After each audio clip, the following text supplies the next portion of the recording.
brought to you by Gitanjali Salon, Channi Himmat, Jammu. Follow Ruchika Makeovers on Facebook and Instagram for best bridal makeup in town. Hello viewers, you're watching Jammu Links News. I am Mannat Gupta and welcome to the daily updates of Midday News. Let's begin. President Ramnath Kovind on Thursday appointed former Union Minister Manoj Sinha as the next Lieutenant Governor of Jammu and Kashmir. He will replace Girish Chandra Murmu, who resigned on Wednesday. Murmu's resignation has been accepted by the President. Sinha has represented the parliamentary constituency of Ghazipur in eastern Uttar Pradesh thrice in the Lok Sabha. He was defeated by Bahujan Samaj Party's Afzal Ansari in last year's Lok Sabha polls. Sinha has also served as Junior Railways Minister.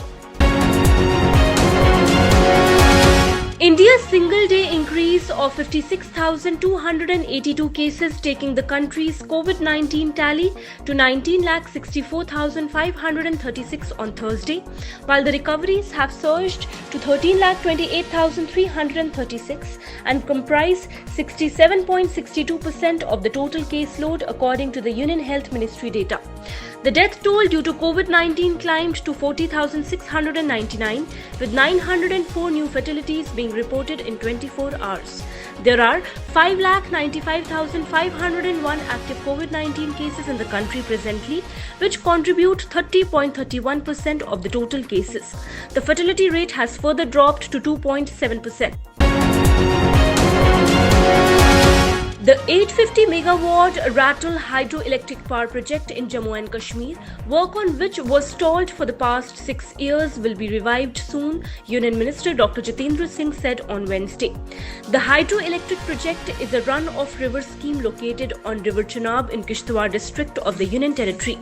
A memorandum of understanding has been signed between National Hydroelectric Power Corporation and the government of J&K. District Magistrate of Jammu on Wednesday prohibited the movement of individuals for all non-essential activities in the territorial limits of the district from today till further orders. The District Magistrate Jammu restricted the movement of individuals for all non-essential activities between 10 pm to 5 am in the territorial limits of District Jammu with effect from August 5th till further orders. The order further stated that the weekend lockdown order will also remain in force until further orders. A total of 25,000 non-Kashmiri migrant workers out of the 40,000 who had left Jammu and Kashmir after the coronavirus outbreak have returned to the Union Territory for work. A total of 3.2 lakh people, including the migrant workers, arrived in Jammu and Kashmir from outside since the nationwide lockdown came into effect on March 25th, and all of them were subjected to COVID-19 tests. An estimated 40,000 non-Kashmiri migrant workers were engaged in different works in the Union Territory prior to the COVID-19 pandemic. Celebrations were held on the occasion of the first anniversary of Ladakh as a Union Territory on Wednesday, with MP Jamyang Sering Namgyal saying that the aspirations of people of Ladakh are fulfilled after it was made a Union Territory.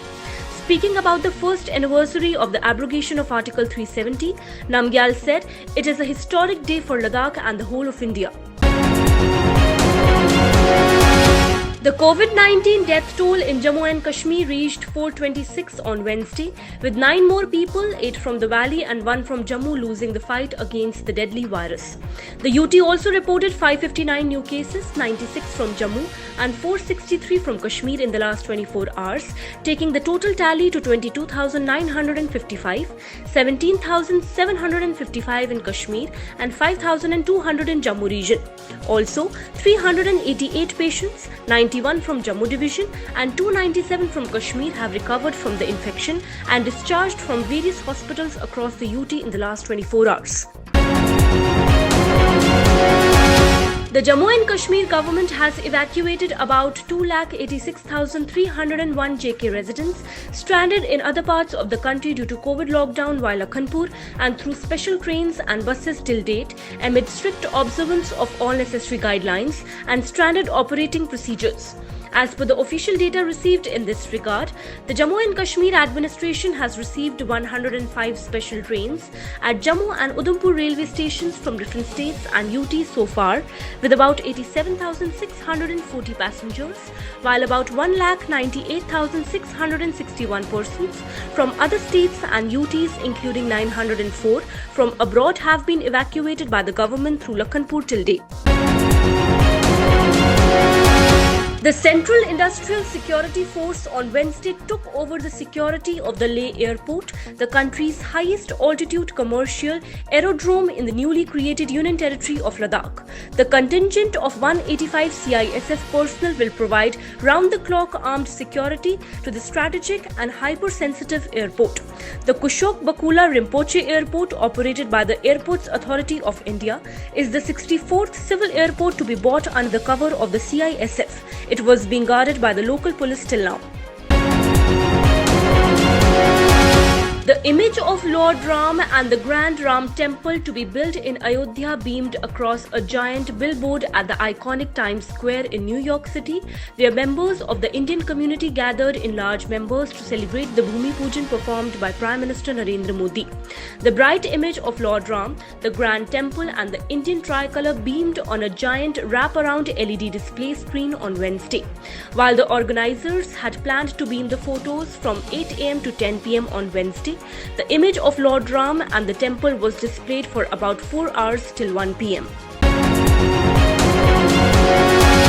A political activist hailing from Mirpur in Pakistan-occupied Kashmir celebrated the first anniversary of the abrogation of Article 370 and Article 35A by cutting a tricolour cake and releasing balloons in the air.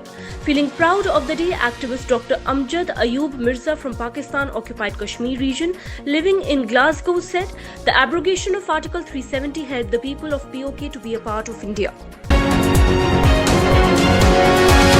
The Salal Hydroelectric Power Station has achieved the target of highest ever monthly generation since the commissioning of the project.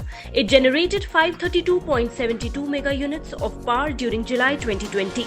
With this, the station has surpassed its earlier record of 527.34 mega units of power generated in August 2019.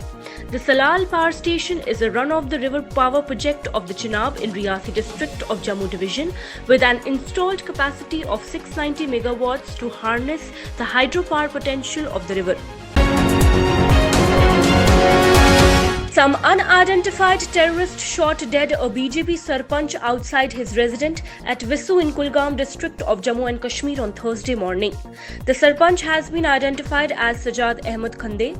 Khande was rushed to hospital with bullet wounds where he succumbed to his injuries.